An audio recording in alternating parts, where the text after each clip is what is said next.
শ্যামাপ্রসাদ মুখার্জি সত্যি কি স্বাধীনতা সংগ্রামী ছিলেন নাকি ইংরেজদের দালাল ছিল? কি বলছে শুনুন ভদ্রলোক। শ্যামাপ্রসাদ মুখোপাধ্যায় স্বাধীনতা আন্দোলনের বিরোধী ছিলেন। স্বাধীন দেশের শিক্ষক এবং ছাত্র সমাজ তার মৃত্যুবার্ষিকী বা জন্মবার্ষিকী উদযাপন করে শ্রদ্ধা জ্ঞাপন করবে কোন নৈতিকতা? সম্পূর্ণ ভিডিও দেখে তবে কমেন্ট করবেন। তার পিতা আশুতোষ মুখোপাধ্যায় যখন উপাচার্য ছিলেন কলকাতা বিশ্ববিদ্যালয়ের, ব্রিটিশের পদলেহনের পরিবর্তে তিনি শিক্ষা প্রতিষ্ঠানে বলেছিলেন, freedom first, freedom second, freedom always. আর এই শ্যামাপ্রসাদ মুখোপাধ্যায় সেই পথকে পরিত্যাগ করে ঠিক উল্টো কাজটি করেছিলেন। তিনি যখন উপাচার্য ছিলেন সেই সময়ে ব্রিটিশ পতাকা অর্থাৎ ইউনিয়ন জ্যাককে অভিবাদন করতে অস্বীকার করে একটি ছাত্র। তিনি তাকে শাস্তির নির্দেশ দেন। ভেবে দেখুন। আবার এর বিরুদ্ধে যখন ছাত্র ধর্মঘট পালিত হলো সেই সময়ে দুজন ছাত্রকে তিনি বহিষ্কার করার নির্দেশ দিলেন। Very bad. তুলনায় মনে পড়ে শহীদ ক্ষুদিরামকে স্মরণ করতে গিয়ে নেতাজি সুভাষচন্দ্র বসু পেয়েছিলেন সমর্থন, আশীর্বাদ সেই স্কুলের শ্রদ্ধেয় হেডমাস্টার মহাশয় বেণী মাধব দাসের। ইতিহাস তাই তাদেরকে মনে রাখবে।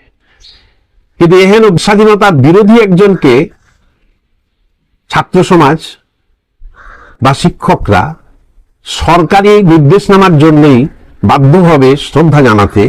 একটি জিনিস, একে কি সমর্থন করা যায়? একদম নয়। শ্যামাপ্রসাদ মুখোপাধ্যায়ের ব্রিটিশকে সমর্থন করার আরো অনেক নজির আছে। বলুন তাহলে। প্রসঙ্গত বলি, 1941 সালে মুসলিম লীগের নেতৃত্বে গঠিত মন্ত্রিসভায় শ্যামাপ্রসাদ মুখোপাধ্যায় যোগ দিয়েছিলেন।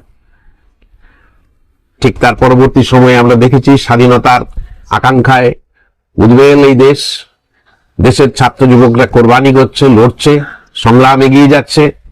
1942 সালের ভারত ছাড়ো আন্দোলনের সিদ্ধান্ত গৃহীত হচ্ছে। ঠিক সেই সময় 1942 সালের 26শে জুলাই তৎকালীন গভর্নরকে শ্যামাপ্রসাদ মুখোপাধ্যায় একটি চিঠি লিখলেন। সেই চিঠিতে বললেন, ব্রিটিশের পাশে থাকার আহ্বান জানালেন ভারতবাসীকে। বলেন ভারতবাসীর স্বার্থেই এই ভারত ছাড়ো আন্দোলনের বিরোধিতা করা দরকার। বললেন ব্রিটিশের এই বিপদের সময় ব্রিটিশদের পাশে থাকা দরকার। তাই নাকি? যদি বলে থাকে তবে ভুল বলেছেন। অবাক করে দেওয়া ইতিহাস।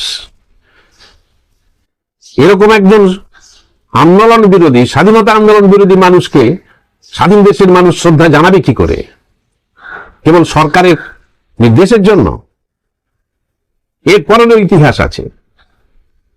যখন ভারত ছাড়ো আন্দোলন 3 মাস চলছে, উদ্বেলিত ভারতবর্ষ, সেই সময় শ্যামাপ্রসাদ মুখোপাধ্যায় লিখছেন, গত 3 মাস ধরে যে উচ্ছৃঙ্খলতা এবং নাশকতার কাজ চলেছে, আমি তাকে সমর্থন করি না।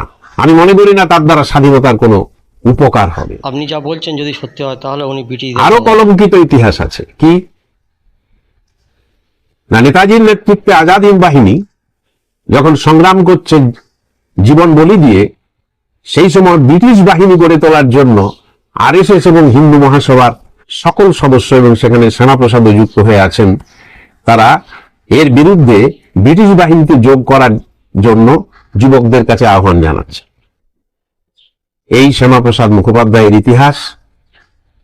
এহেন একটি ব্যক্তির জন্মদিন, মৃত্যুদিন পালন করার নির্দেশনামা দিয়ে সরকার অত্যন্ত অন্যায় কাজ করেছে। যদি এনার কথা সত্যি হয় তাহলে শ্যামাপ্রসাদ মুখার্জি ব্রিটিশদের দালাল ছিল আমার মনে হয়। আপনার কি মনে হয়?